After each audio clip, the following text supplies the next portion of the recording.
गलत सोच। किसी किसी को पूजन करते समय भी गलत गलत विचार आते हैं, किसी किसी को मंदिर जाते समय गलत गलत विचार आते हैं, किसी किसी को मंदिर में पूजन करते करते गलत गलत विचार आते हैं, किसी किसी को पूजन करते समय गंदगी दिखती है, गलत विचार आते हैं, स्त्री के बारे में, पुरुष के बारे में, उसकी अवस्था के बारे में, उसके नग्न स्वरूप के बारे में, उसकी चित्त वृत्ति में गलत गलत दृष्टियां आने लगती हैं। गंदा भोजन उसकी दृष्टि में आता है जब वो पूजन करने बैठता है, भजन करने बैठता। कई लोग हैं ऐसे, और जिनकी भी दृष्टि में इस तरह की अगर बातें आ रही हैं कि मैं पूजन करने बैठी हूँ, मेरी गलत सोच हो रही है, गलत विचार आ रहे हैं, इस चक्कर में वो पूजन करना बंद कर देती है, इस चक्कर में पूजन करना बंद कर देता है, मंदिर जाना बंद कर देता है कि मैं मंदिर जाऊँगा, गलत सोचने में आएगा, गलत दृष्टि में आएगा। गलत कर नहीं रहा है ना, उसने किसी स्त्री को गलत दृष्टि से देखा, ना उसने कभी किसी पुरुष को गलत दृष्टि से देखा, ना उसने कभी मांसाहार करा, ना कभी उसने मदिरापान करा, ना कभी उसने गलत काम किया। उसके बाद भी वो पूजन करने बैठा, वो अच्छी जगह पर बैठा और उसकी दृष्टि में गलत विचार आने लगे। कहीं मांस दिख रहा है, कहीं मदिरा दिख रही है, कोई स्त्री दिख रही है, कोई पुरुष दिख रहा है, कोई वस्त्र विहीन दिख रहा है, कोई ऐसा दिख रहा है, कोई गलत कृत्य में दिख रहा है, उसके विचार दृष्टि में वो आ रहा है।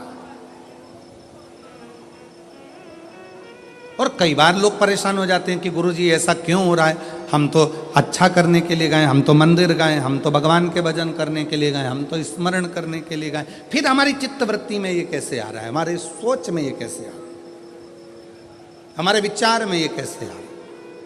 और जब शिव पुराण कहती है राजा चित्ररथ की बुद्धि में भी यह गलत विचार आ गया था, केवल संसार के मनुष्य की बुद्धि में नहीं, राजा चित्ररथ की बुद्धि में भी यह विचार आ गया था। ये शिव महापुराण की कथा कर गलत विचार करना क्या है, जब व्यक्ति को ऐसे गलत विचार आने लगे पूजन के समय पर, अच्छी जगह पर, ये गलत गलत विचार, आप गलत कर नहीं रहे हो, आप मांसाहार नहीं कर रहे हो, आप किसी स्त्री को गलत नहीं देख रहे हो, आप किसी पुरुष को गलत नहीं देख रहे हो, आप किसी मदिरा की दुकान पर नहीं गए हो, पर आपकी विचार धारणा में अगर ये चीज़ें पूजन करते समय, भजन करते समय, अर्चना करते समय, मंदिर जाते समय, मंदिर में बैठते समय, मंदिर में उपास करते समय, तुम्हारी बुद्धि में अगर ये चीज़ें आ रही हैं, मन में अगर ये चीज़ें पाठ करते करते भी अगर आ रही हैं, तो समझ लेना कि आपके ऊपर कहीं ना कहीं किसी न किसी रूप में कोई अन्न किसी के घर का ऐसा खा लिया है जिसके कारण तुम्हारी बुद्धि थोड़ी सी भ्रष्ट हुई है। उसको सुधारें कैसे, उसको संवारें कैसे। अब किसी ने यही प्रसंग को सुनकर कहा, गुरुजी अगर किसी के घर का अन्न खाया है तो अन्न खाने के बाद तो वो पच गया, पचने के बाद वो गंदगी में निकल भी गया, अब तो वो विचार आना बंद हो जाना चाहिए। अब तो 1 साल हो गया, 2 साल हो गया, 1.5 साल हो गया, 6 महीना हो गया, तो भी वही विचार आ रहा है। तो हमारा निवेदन है, भोजन करने के बाद भोजन पच जाता है, भोजन करने के बाद भोजन समाप्त भी हो जाता है, पर उस भोजन से जो रक्त की 4 बूंदें बनती हैं वो इस शरीर में दिन रात तुम्हारे मरते दम तक दौड़ती रहती है, शरीर में वो रक्त की बूंद चलती रहती है। इसलिए विचार 1 साल, 2 साल, 4 साल, 6 साल, 15 साल ऐसे चलते रहते हैं। उस विचारों को, गलत सोच को, गलत विचारों को, गलत दृष्टि को समाप्त कैसे करें।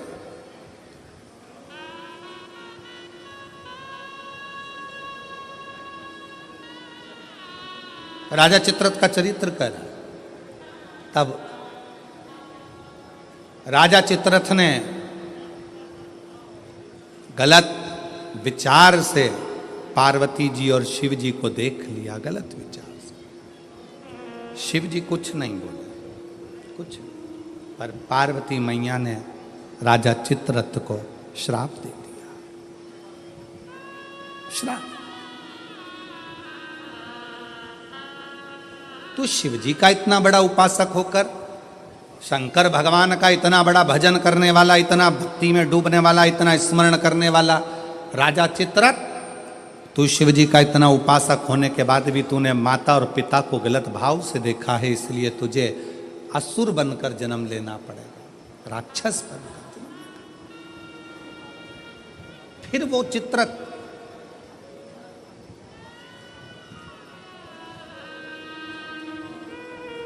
वृत्रासुर के रूप में जन्मा। क्या नाम हुआ था उसका?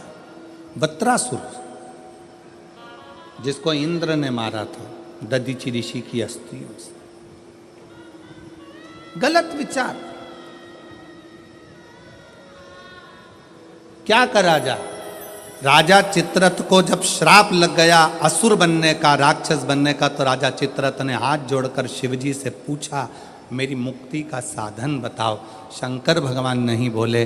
चित्ररथ तुमरुका जी के पास गया।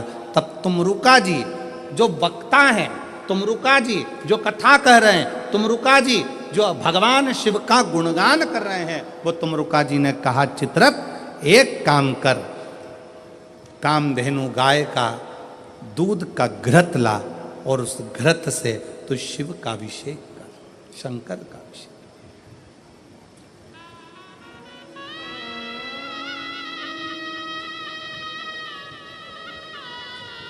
मेरी जीजियों, मेरे जीजाओं, मेरी बेटियों, बेटाओं, मेरी माताओं, मेरे भाई, मेरे बांधव, अपने को भी अगर गलत विचार आते हो, पूजन के समय पर पाठ करते करते गलत जगह पर अपना मन जा रहा हो, तो 5 प्रदोष, एक कटोरी में 1 चम्मच घी गाय का, देसी गाय का 1 चम्मच घी, 1 चम्मच भी ना हो तो आधी चम्मच घी, आधी चम्मच भी अगर घर में ना हो तो 2 बूंद घी, 2 बूंद भी ना हो तो देसी गाय का 1 बूंद घी अपनी हथेली में मध्य में लगाकर, जो शंकर भगवान का,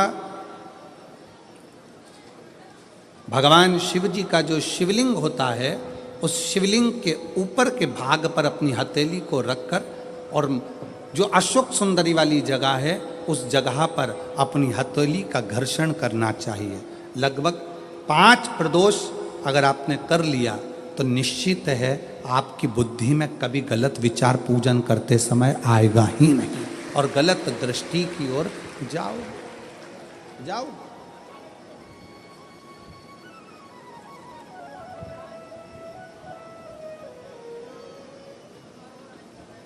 वेद लक्षणा गाय, देसी गौ माता का घृत जीवन को एक आनंदता देता है, आनंद।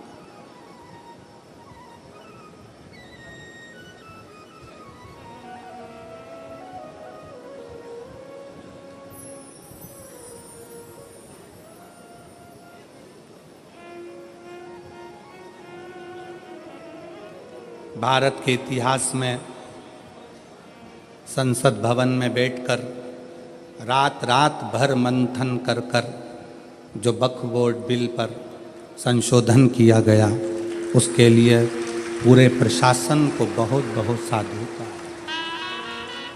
बहुत साधु। अब ये सब होने के बाद एक संसद में एक बात और पारित हो जाए कि गौ माता की हत्या बंद हो जाए, इससे बढ़कर कोई सुख, उससे बढ़कर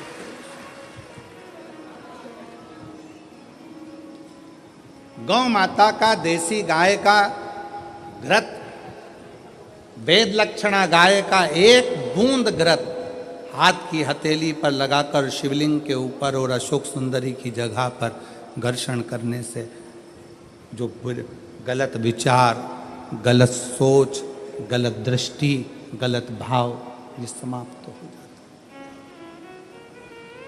समाप्त हो।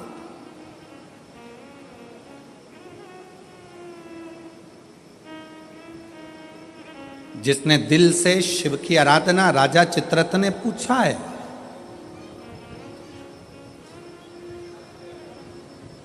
राजा चित्ररथ ने विचार किया कि ये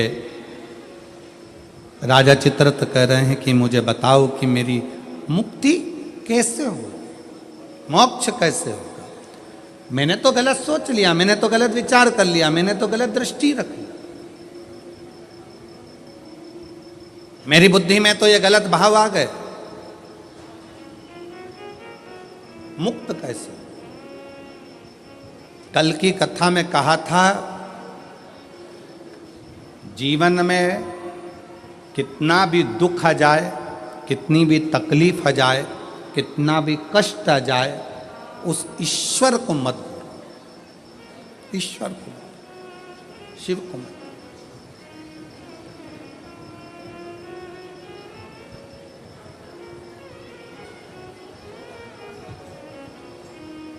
उसको हर पल याद करते हो, उसको हर क्षण स्मरण करते हो, हर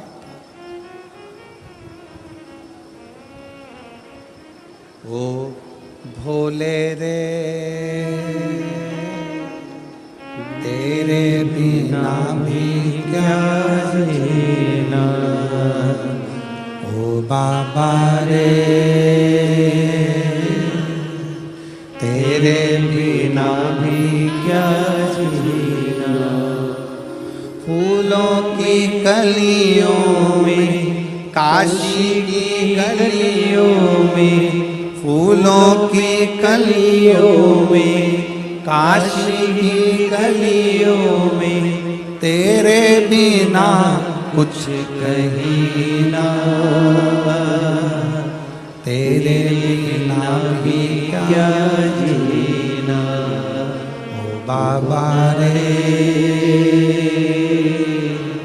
तेरे बिना भी क्या जीना, ओ शंभू रे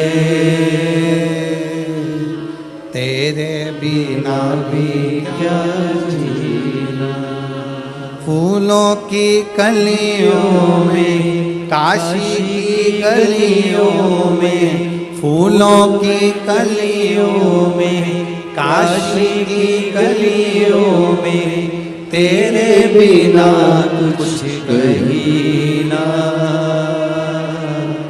तेरे बिना भी क्या जीना, ओ बाबा रे तेरे बिना भी क्या जीना, ओ शंभू रे तेरे बिना भी क्या जीना। उस शिव की हर पल याद करते रहो, हर घड़ी।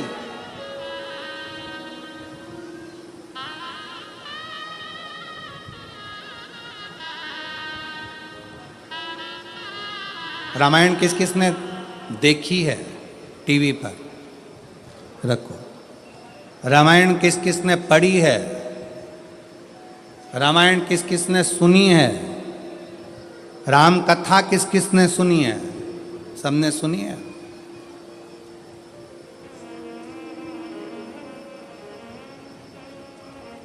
राम जी पर ऐसा कौन सा दुख था जो नहीं आया? विचार करिएगा।